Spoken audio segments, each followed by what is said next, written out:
Maurya group. Friends, इस video को ज़्यादा से ज़्यादा देखिए क्योंकि बहुत ही इम्पोर्टेंट है। अगर आप कुछ गलतियां कर देते हैं काउंसलिंग के दौरान तो आप डिजर्व करते हैं बेस्ट कॉलेज और आपको मिलता है बेकार कॉलेज। क्यों, कैसे, ये मैं डिटेल में बताऊंगा आपको, क्योंकि हर साल ऐसी ही गलतियां बच्चे करते हैं। बेसिकली इसका एक रीज़न ये भी है कि आपकी ऑल इंडिया कोटा और स्टेट कोटा दोनों की काउंसलिंग पैरेलल चलती है। तो बच्चे यहाँ पे कंफ्यूज रहते हैं कि उन्हें ऑल इंडिया कोटा में लेना है या फिर स्टेट कोटा में सीटें लेनी है। कभी कभी बच्चे दोनों जगह पे ब्लॉक कर देते हैं सीटें, और काउंसलिंग का रूल ऐसा होता है कि एक पर्टिकुलर राउंड के बाद आप फिर सीटें छोड़ नहीं सकते।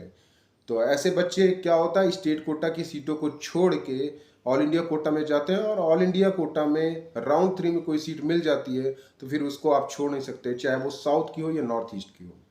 तो बहुत ही प्रीसियस ढंग से आपको काउंसलिंग में पार्टिसिपेट करना है। सबसे पहला और इम्पोर्टेंट पॉइंट, नंबर 1, स्कोर आपका अच्छा है, पहले डिसाइड कर लीजिए कि आपको स्टेट कोटा में जाना है या नहीं जाना है। स्टेट कोटा की जितने भी जीएमसी हैं वो आप उनमें जाना चाहते हैं कि नहीं जाना चाहते। अगर नहीं जाना चाहते तो ऑल इंडिया कोटा के थ्रू, अगर आपका गोल है एम्स, जिपमर, बीएचयू, एमयू या फिर सेंट्रल यूनिवर्सिटीज डीयू कोटा, आप उसमें सीधे जाइए।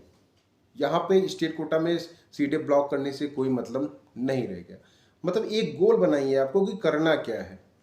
ड्यूल माइंड से मत चलिए, क्योंकि अगर आप पहले राउंड में तो चलिए फ्री एग्जिट हो गया, पहले राउंड में ही ज़्यादा अगर आप देखो तो सीट ब्लॉकिंग होती है। पहला राउंड फ्री एग्जिट होगा, लेकिन सेकंड राउंड में अगर आप ये गलती करोगे तो फिर आपके लिए प्रॉब्लमेटिक हो सकती है। सेकंड से थर्ड राउंड के बीच में आपको सीधे निकल जाना है, मतलब ऑल इंडिया कोटा से भी निकल जाना चाहिए या फिर स्टेट कोटा से भी निकल जाना चाहिए। कि केवल एक गोल रखिए आप कि आपको ऑल इंडिया कोटा से लेना है, स्टेट कोटा से लेना है। अगर आपको लगता है आपकी स्टेट के कॉलेजेस उतने अच्छे नहीं हैं तो आप सीधे डायरेक्ट, अगर आपका स्कोर कम भी है, मतलब टॉप कॉलेज नहीं मिल रहा है, कम भी है, तो अदर स्टेट के जीएमसीज को आप ट्राई कर सकते हैं। कहने का सीधा सीधा मतलब ये है कि यहाँ पे ये आपका डिसीजन होना चाहिए। बच्चे क्या होता है कि कुछ बच्चों का स्कोर ऐसा होता है, बॉर्डर तक होता है कि वो ऑल इंडिया कोटा से भी सीटें पा सकते हैं और स्टेट कोटा भी सीटें पा सकते हैं, लेकिन राउंड 1 राउंड 2 दोनों में उनको सीटें नहीं मिलती हैं। ऐसे बच्चे क्या करें, पहले तो ये डिसाइड कर लीजिए कि क्या स्टेट कोटा में, क्योंकि स्टेट मेरिट पहले निकलती है, स्टेट कोटा में आपके चांसेस बन रहे हैं। अगर आपके चांसेस बढ़ रहे हैं मेरिट से तो आप स्टेट कोटा की सीट ले सकते हैं।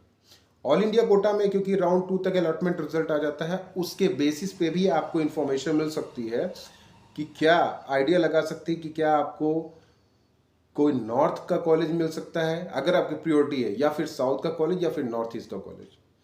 तो केवल ये सोच के जाना कि हम ऑल इंडिया कोटा में थर्ड राउंड में जाएंगे तो हमको लो स्कोर पे बेस्ट कॉलेज मिल जाएगा, हमारे स्टेट का हमें नया वाला कॉलेज मिल रहा है, तो ये सोच के अगर आप जाएंगे तो आप फंस जाएंगे, क्योंकि राउंड 3 के बाद तो आप कहीं के नहीं रहोगे, फिर आपको प्रॉब्लम हो सकती है। तो और जिनका राउंड 3 तक नहीं होता है, राउंड 3 तक मोस्टली स्टेट कोटा की काउंसलिंग तो ख़त्म हो जाती है, लेकिन जो स्टेट काउंसलिंग है ऑल इंडिया कोटा की वो अभी भी चलती रहती है। तो ऐसे बच्चे काफ़ी लकी भी अपने आप को महसूस कर सकते हैं कि स्कोर इतना कम है लेकिन है बॉर्डर पे कि उनको round 1 round 2 round 3 state quota, round 1 round 2 round 3 all India quota में सीटें नहीं मिली। तो वो क्या करेंगे, फाइनल स्टेज वैकेंसी राउंड में जाएंगे। और यहाँ पर होता क्या है कि कई बच्चे ऐसे हैं जो राउंड 3 में जाके एम्स, जिपमर या फिर ऐसी सीटें को भी छोड़ देते हैं। तो ऐसे बच्चों की सीटें डायरेक्ट आती हैं स्ट्रे काउंसलिंग में, और स्ट्रे काउंसलिंग में कम स्कोर पर भी एम्स की सीटें मिल जाती हैं, कुछ टॉप जीएमसीज की सीटें मिल जाती हैं, और ऐसे बच्चों को मिल जाती हैं जिनको कि सीटें मिल ही नहीं सकती थी, उनको भी स्ट्रे काउंसलिंग में सीटें मिल जाती है। तो ये तो आपका लकी राउंड है। राउंड 4 मतलब स्ट्रे वाला राउंड तो लकी राउंड है, इसको आप नहीं कह सकते कि आपको मिलेगी ही कि नहीं मिलेगी, लेकिन आप उसमें ट्राई जरूर करिएगा राउंड 4 में कि अगर आपका जो राउंड 3 का कट ऑफ गया है उससे 8-10 नंबर नीचे भी हैं तो आप ट्राई कर सकते हैं। क्योंकि होता क्या है, राउंड 3 के बाद सभी बच्चों का सिलेक्शन लगभग हो जाता है, एमबीबीएस, बीडीएस या बीएससी कहीं पर भी वो सीटें ले लेते हैं तो राउंड 4 में नहीं आ सकते हैं। तो सबका सिलेक्शन हो जाता है यहाँ पे स्टेट कोटा में। बचते हैं केवल वही बच्चे जो अपने आप को ड्रॉपर समझ रहे हैं या फिर जो लग रहा है कि उनको सीटें नहीं मिलेंगी, तो ऐसे बच्चे आते हैं राउंड 4 में और उनको सीटें अच्छी मिल जाती हैं। तो ध्यान से और सिस्टमैटिक वे से अगर आप काउंसलिंग करेंगे तो आपको सिलेक्शन हो भी सकता है। That's all.